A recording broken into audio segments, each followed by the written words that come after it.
کوئی سید زادہ ہے, کوئی آل رسول ہے, کوئی میرا رشتہ دار ہے, کوئی میرا ملازم ہے, کوئی تکلیف میں ہے نا, آپ اپنی پرابلم کو تھوڑی دیر کر سائڈ پہ کریں, مسلمان کے لیے آسانی کریں.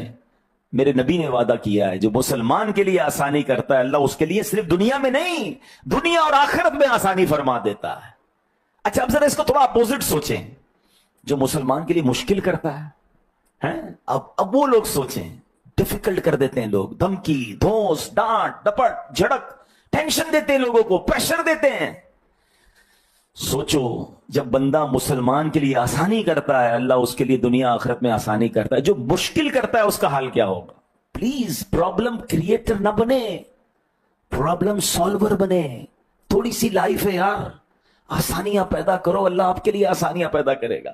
کچھ لوگ کہتے ہیں مجھے لوگ پیار سے نہیں ملتے, کچھ لوگ کہتے ہیں لوگ میرے لیے آسانی نہیں کرتے. وائے؟ کیونکہ آپ لوگوں کے لیے مشکل بنے ہوئے ہیں. جس دن آپ آسان ہو جائیں نا, آپ اچھے ہو جائیں, دنیا آنکھیں بچھاتی ہے یار, دنیا پلکیں بچھاتی ہے. مسکرانے والے کو سب پسند کرتے ہیں, پیار دینے والے کو سب پسند کرتے ہیں, نرم بات کرنے والے کو سب پسند کرتے ہیں. اگر آپ کے لوگ دوست نہیں بن رہے, آپ کے قریب نہیں آ رہے, تو اس کا مطلب آپ تکلیف دے رہے ہیں, آپ خاندان میں تکلیف دے رہے ہیں, آپ کی فیملی تکلیف میں ہے. جب جاتے ہیں آپ کی زبان سے پھول نہیں انگارے برس رہے ہیں.